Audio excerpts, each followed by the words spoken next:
Okay, we're going to end Kings and the period of exile.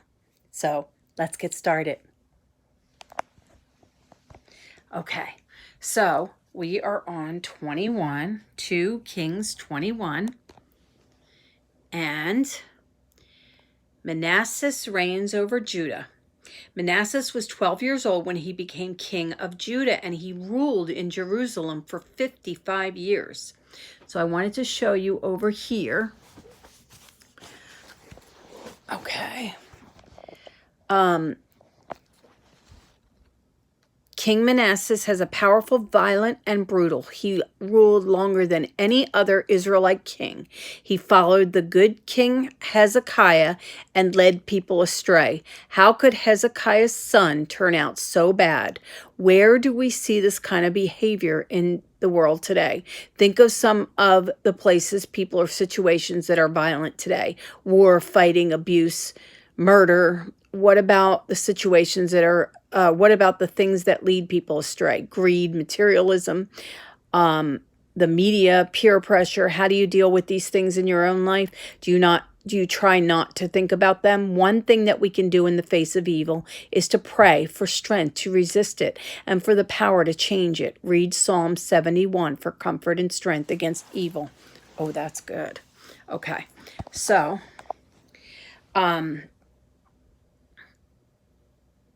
he rebuilt the places his father had destroyed, and he wrecked the altars for Baal, and he made the fertility goddess Asherah, and he burned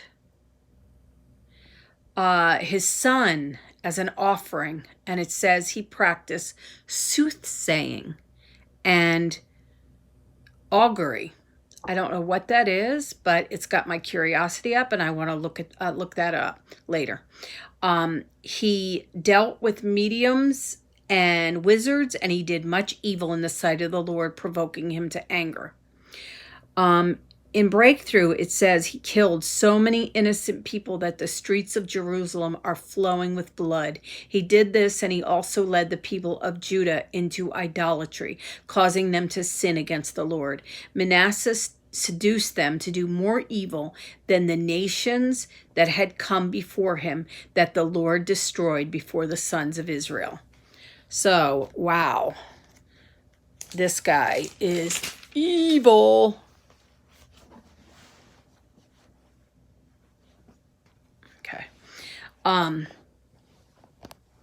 Okay, and the Lord said, because Manasseh, king of Judah, has committed these abominations, I will bring upon Jerusalem and Judah such evil that the ears of everyone who hears it will tingle.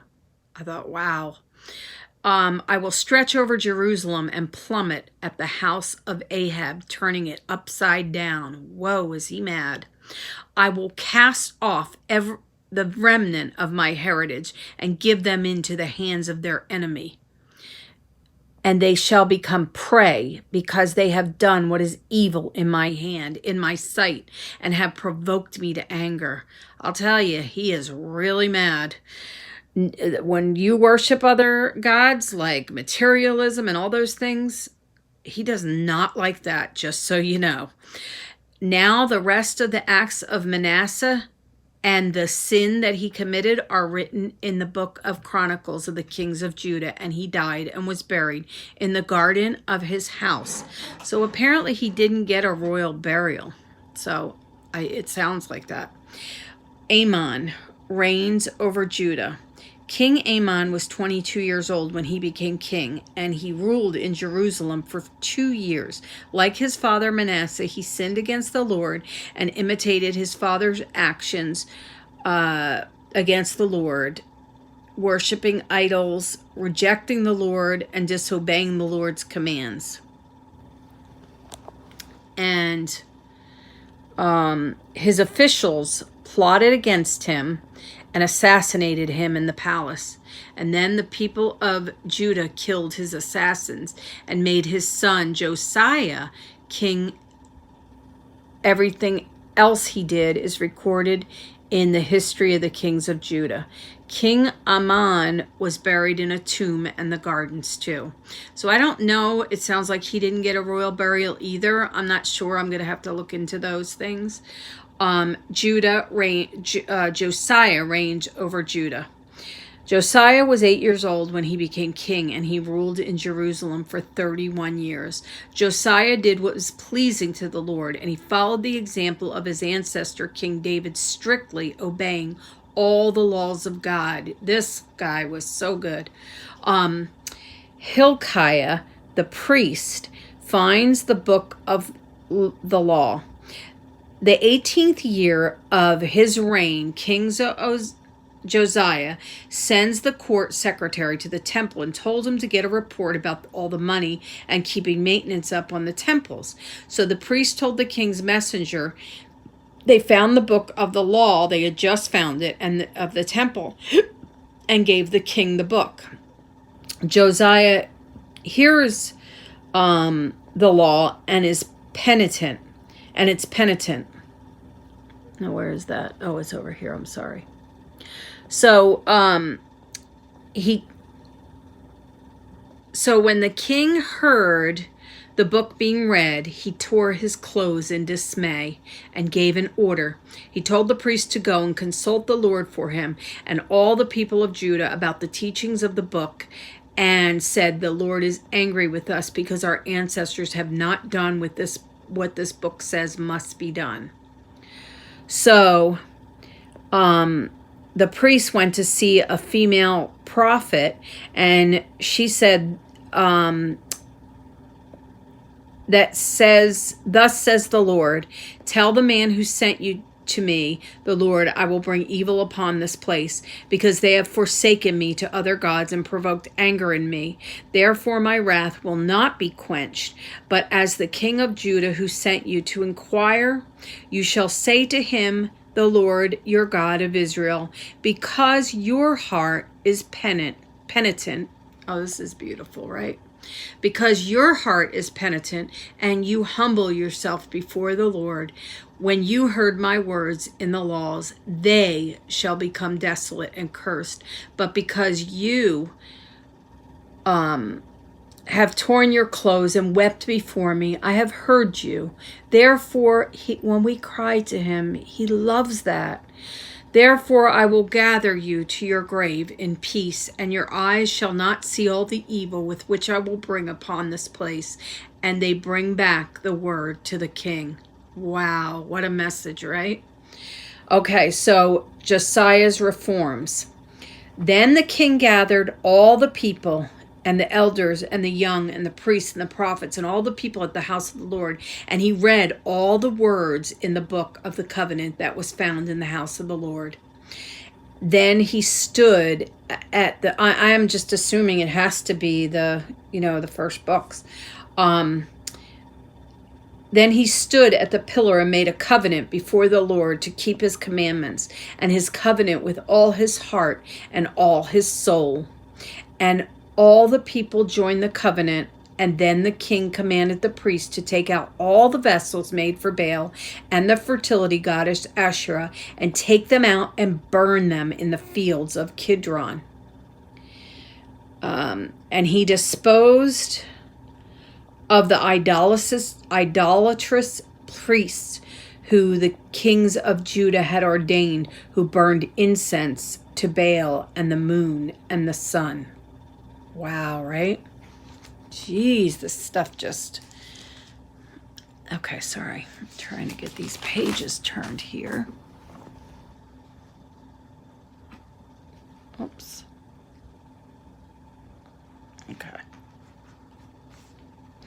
Okay. And it goes on that he broke down the houses of the male cult prostitutes, which were in the house of the Lord. Oh my God. Where the women were had hangings of the fertility goddess. Oh, geez, that sounds like the whole, the recent goddesses. And he had the priest eat unleavened bread among their brethren. And then it says he defiled Topheth in the valley, that no one might burn his son or daughter in an offering. And so I quick looked up what Topheth is, and it's a location in Jerusalem where worshipers influenced by the ancient Canaanite religion engaged in child sacrifice to the gods, Moloch and Baal, by burning children alive. Tophet became a theological or poetic synonym for hell within Christendom. And this sounds, the whole thing, the fertility goddess, sounds like the whole synod, doesn't it? And goes on about his reforms, that he tore down all the altars that were made by the king Ahaz and Manasseh, and broke all the pieces of the pillar, cut down the Asherim. And it says, filled their places with bones of men. I don't know what that means, but I want to look into that. Okay. And it goes on to say, he even broke pieces in pieces, things that long time ago King Solomon had made. And then it goes on about the high places of Jeroboam, and that he pulled down and broken into pieces, crushing the stones to dust, and burned that fertility goddess. And then it says Josiah turned around, and when he saw the tombs on the mount, he took the bones out of the tombs and burned them on the altar. Wow. And now here's the interesting thing. And then he asked, what was that monument over there? And they said, it's a tomb of the man who came from Judah and predicted these things which you have just done against the altar of Bethel. And he said, let him be, let no man move his bones. So they let his bones along with the bones of the prophet who came out of Samaria and all the shrines. How about that? Then he returned to Jerusalem. The Passover is celebrated, and the king commanded all the people to keep Passover of the Lord as it was written in the covenant, since no Passover had been kept since the days of the judges who judged Israel and the days of the kings of Judah. But in his 18th year, King Josiah had the Passover was kept to the Lord in Jerusalem.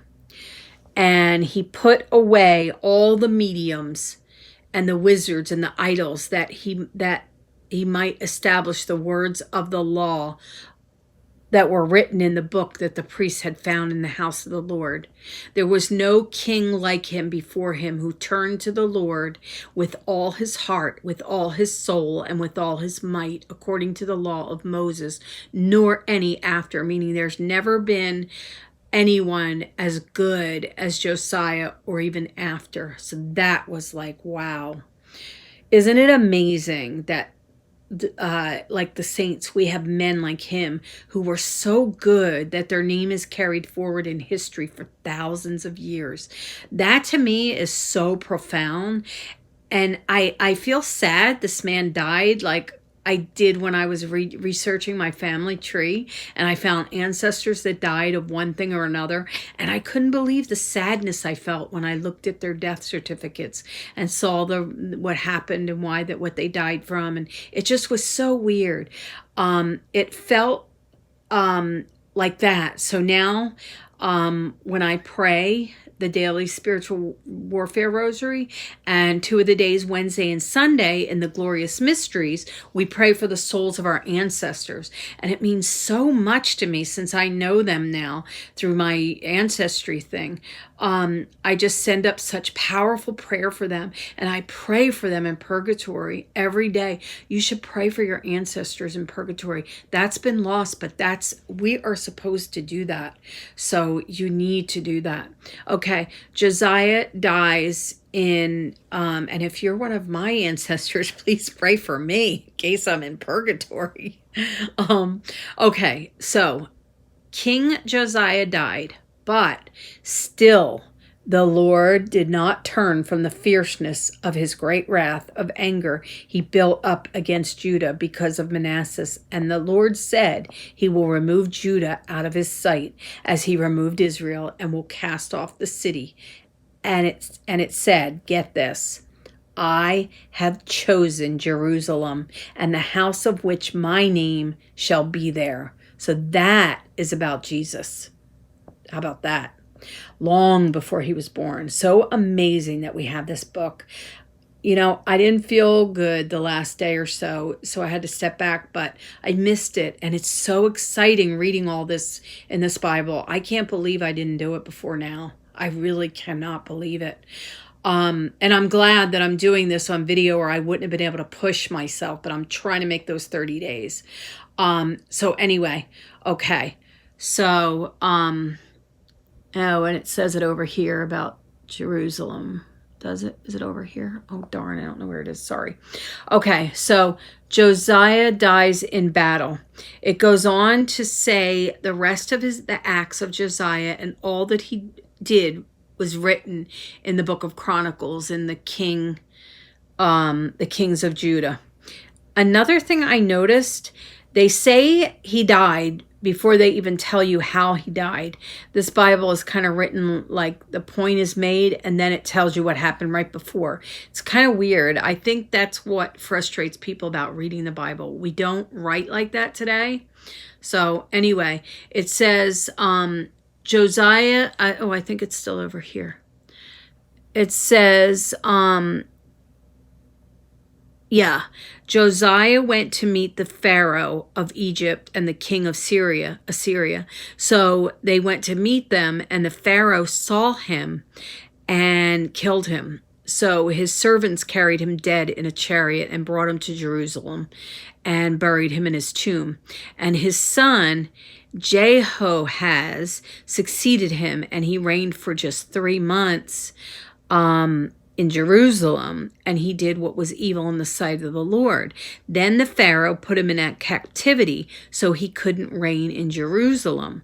Then the Pharaoh made Josiah's other son, Eliakim, the king in place of his father, and changed his name to Jehoiakim. How about that? So, that wonderful King Josiah just died, and all the amazing reforms he did. Josiah reigns over Judah. Jehoiakim was 25 years old when he began to reign, and he reigned for 11 years in Jerusalem, and he did what was evil in the sight of the Lord. Now, Judah overrun by enemies. In the days of Nebuchadnezzar, king of Babylon, Jehoiakim became like his servant for 3 years, and then Jehoiakim turned and rebelled against King Nebuchadnezzar.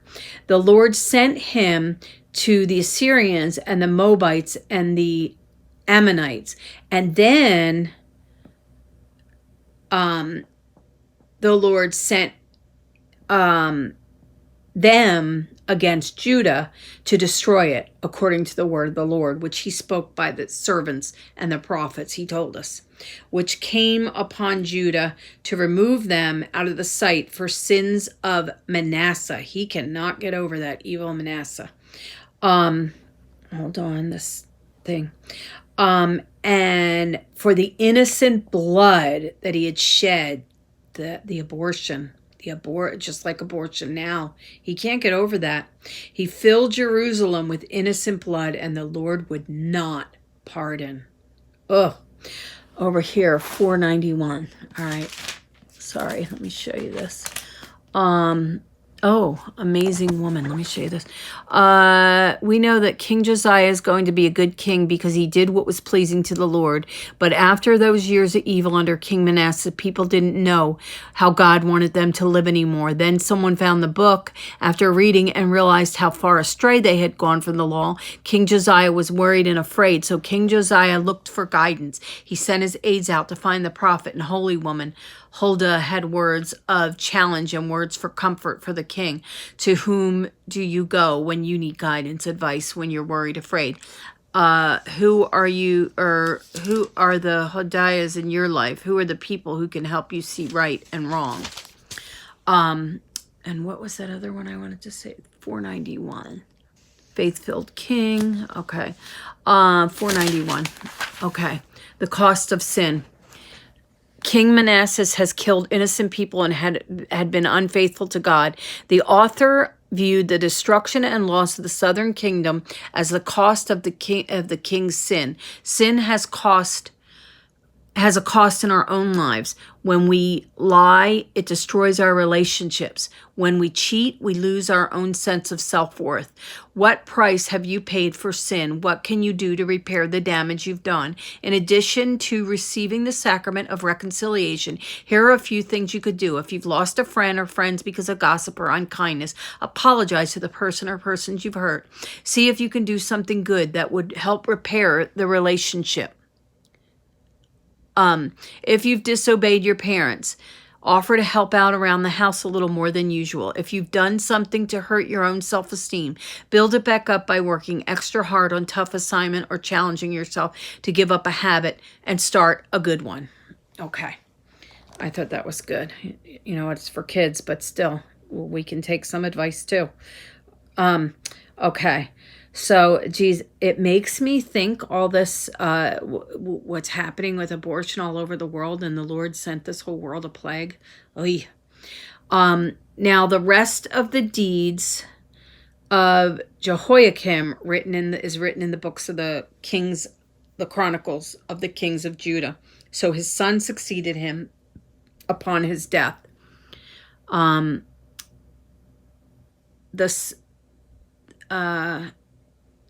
The reign and captivity of Jehoiakim. It's a different Jehoiakim. He was 18 years old, and he only reigned for 3 months, and he did what was evil in the sight of the Lord. Was I already done with this? Oh, yeah, we should have already gone down here. Sorry. Yeah, so the reign and captivity of Jehoiakim. Okay, so here's 2 key events. Judah falls to Babylon, and the first temple is destroyed. Okay. Babylon conquers Jerusalem. Nebuchadnezzar, who was the king of Babylon, came to Jerusalem while his servants were besieging it. And King Jehoiachin, who only reigned for 3 months, gave himself up, and his mother and servants and his princes and his palace officials. Yeah, that was Jehoiachin, that last one. So he gave himself and his mother and everybody up. And the king of Babylon took him prisoner in the 8th year of his reign. I don't understand, because it says he only reigned for 3 months and gave himself up. So King Jehoiachin was just a kid, and so I guess he didn't know how to fight. But above it says he only reigned 3 months, and it doesn't say anything about 8 years over here in Breakthrough. So I'll have to look that up later. And then it says Nebuchadnezzar made Jehoiachin, his uncle, Mattaniah, king of Judah, and he also changed his name to Zedekiah. So, all right, so Zedekiah reigns over Judah. Zedekiah was 21 years old when he became king, and he reigned for 11 years in Jerusalem. And he did what was evil in the sight of the Lord, because the anger of the Lord came up to the point in Jerusalem that Judah be cast out of the Lord's presence. And Zedekiah rebelled against the king of Babylon. And Nebuchadnezzar besieged Jerusalem, and the famine was so severe then they captured the king of Zedekiah. They brought him to Babylon and passed a sentence on him. They captured him and brought him to Babylon, passed a sentence upon him, and they killed his sons in front of him and took him to Babylon. Ugh. The Babylon exile is the key event. Babylon invades the southern kingdom of Judah and carries the people off in exile in 3 successive waves. Some of the leading people in 605, and then more people in 597. And some of this I got from Breakthrough rather. And then a much larger group in 687. The exile brings the Davidic monarchy to an end. Actually, was that? Yeah, no, that was up here. That was all up here. So, they burned down the house of the Lord. They put the captain of the guard, but the captain of the guard left some of the poorest land to the vine dressers and the plowmen. They left some. So, they broke the pillars in pieces, and they carried the bronze to Babylon. They took away all the vessels and dishes for incense and the temple service. They took the gold and silver and the pillars that Solomon had made. Wow, right? Okay. This one, utter destruction. If you don't know, you don't know what you have until you lose it. Have you ever heard someone say that? And have you ever felt that way yourself? In this chapter, we see the utter destruction of what the Israelites once had. King Zedekiah's sons are killed. The king is taken away and blinded. Oh yeah, they gouged out his eyes and they bound him. The temple is looted and destroyed. All the important officials are taken away as prisoners. Imagine if that happened in our country now. Could you imagine the devastation? And then beaten and put to death. First, the northern kingdom was taken over some time ago, and now the southern. And Judah is no more. Can you imagine the despair the people must have felt? Maybe you can. Maybe you've experienced a loss that made you feel like your whole world was coming to an end. Oh God, I don't know what to do. I feel like life will never be the same again, that there seems to be no reason for hope. I want to hide and cry and hold and comfort me. Remind me that you're here with me. Help me to find something to be hopeful about and bring me back to life. I thought that was beautiful. Okay, so Gedaliah made governor of Judah. Okay, Gedaliah, King Nebuchadnezzar of Babylon made Gedaliah governor of Judah and placed him in charge of those who had not been taken away to Babylonia. When they heard, the officers and the soldiers who had not surrendered heard about this, they joined Gedaliah. These officers were Ishmael's sons. And the governor told them, I give you my word. There's no need for you to be afraid of the Babylonian officials. Just settle in this land and serve the king of Babylonia, and all will go well with you. But in the 7th month of that year, Ishmael went to Mizpah, and 10 men attacked and killed him. Gedaliah. They killed and attacked him. I don't know why I have Ishmael there. They also attacked the Israelites and Babylonians who were there with him. Then all the Israelites, rich and poor and like together with army officers, left and went to Egypt because they were afraid of the Babylonians. I can imagine they were. I mean, that had to be scary. They also attacked the Israelite. Oh, okay. I said that. So Jehoiakim is freed by evil Marduk. Jehoiachin, in the year of evil Marduk, became king of Babylonia. He showed kindness to King Jehoiachin of Judah by releasing him from prison. This happened almost 38 years since he had been taken away as prisoner. The new king treated him kindly and gave him a position of greater honor than other kings who were exiles with him in Babylonia. So Jehoiachin was permitted to change from prison clothes and to dine at the king's table for the rest of his life. Each day, for as long as he lived, he was given a regular allowance for his needs. I'm so grateful to be done with 2 Kings, all the Kings books, because wow, that was intense. So we will end here, and they are in exile now. So we'll start after that.